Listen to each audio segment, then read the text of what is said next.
In Port Charles, secrets have a way of slipping through cracks no matter how carefully guarded, and on this particular day, those cracks began to widen in places no one expected. At the center of it all stood Willow, wrestling with the ghosts of her own past, unaware that a single misstep could unravel the lives of several others. What began as a routine afternoon quickly twisted into something much more volatile, touching every corner of town, from the Metro Court Pool to the Quartermain Estate, and even deep into the shadows of secrets long thought buried.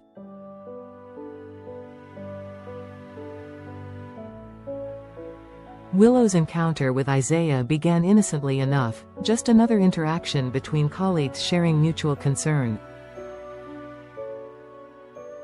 But beneath her composed demeanor simmered anxiety. She'd been trying to navigate her place in Michael's world, one where the emotional terrain was increasingly hostile. Michael's tolerance had worn thin, too many betrayals, too many justifications, and he had begun distancing himself not only from her but from their children. Despite Chase's heartfelt effort to mediate, urging Michael to be more compassionate and stop punishing Willow and the kids, Michael was resolute. He hinted there were behavioral concerns surrounding Willow beyond her relationship with Drew, a sign that trust had been deeply eroded.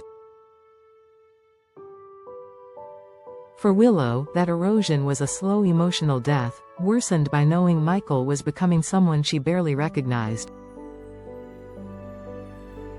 Meanwhile, Sonny found himself in a moment of unexpected compassion. After Ada Justine Turner suffered a softball injury, Sonny personally escorted her to General Hospital, where the lines between professional courtesy and personal intrigue began to blur.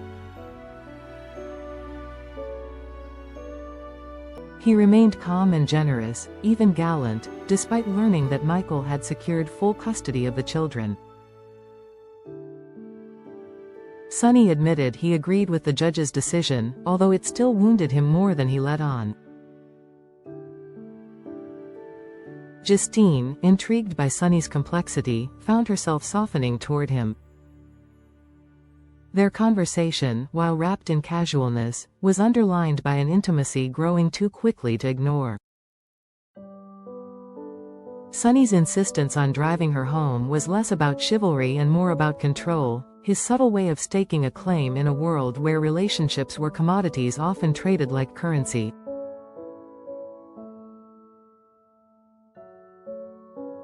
Back at GH, Willow found herself entangled in an accidental confession. In trying to explain her complicated ties to Sonny, Chase, and Michael, she inadvertently revealed to Isaiah that Drew had blackmailed Portia. The admission stunned him. It wasn't just the content of what she said, it was what it meant.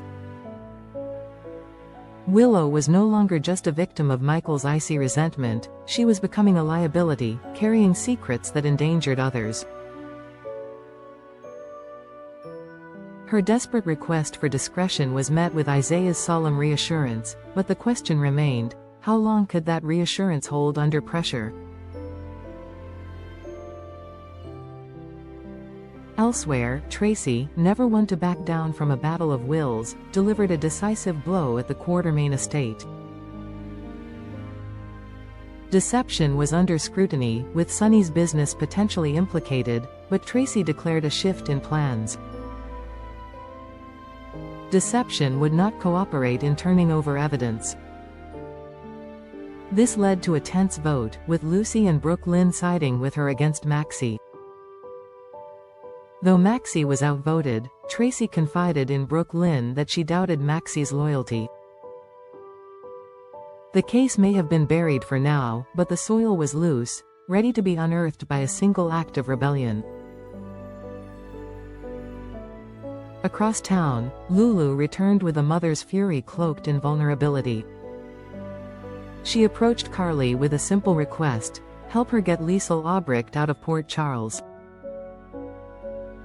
Carly, ever the protector, demanded proof that Albrecht posed a threat to Rocco. But Lulu wasn't armed with evidence, only emotion.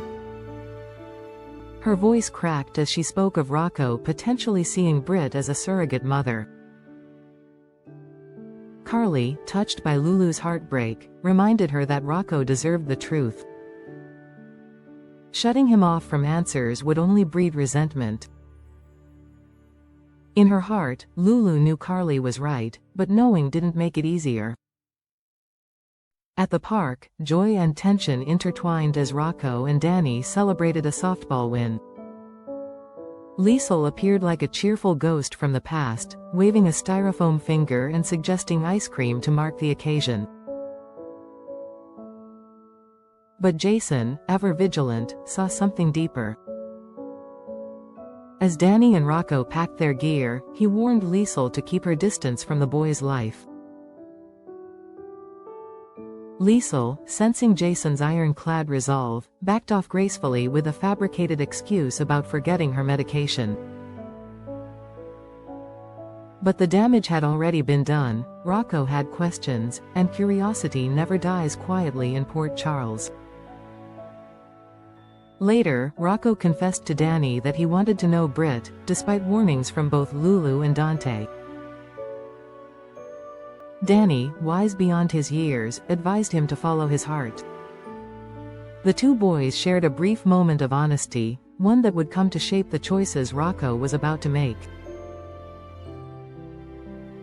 When Liesel left, Rocco again questioned Jason about Britt. Jason's reply was brief, but in his quiet sadness, the truth was unmistakable.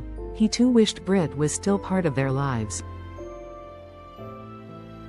Meanwhile, in the quiet sanctuary of Laura's office, Dante faced a different kind of interrogation.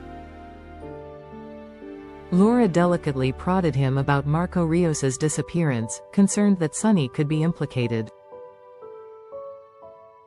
She didn't want Rocco burdened further, but the moral weight hung heavily in the air.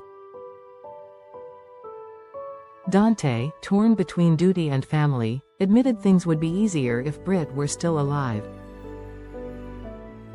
Laura reminded him that answers rarely come without consequences, but also that Rocco deserved stability, even if it came from unlikely places.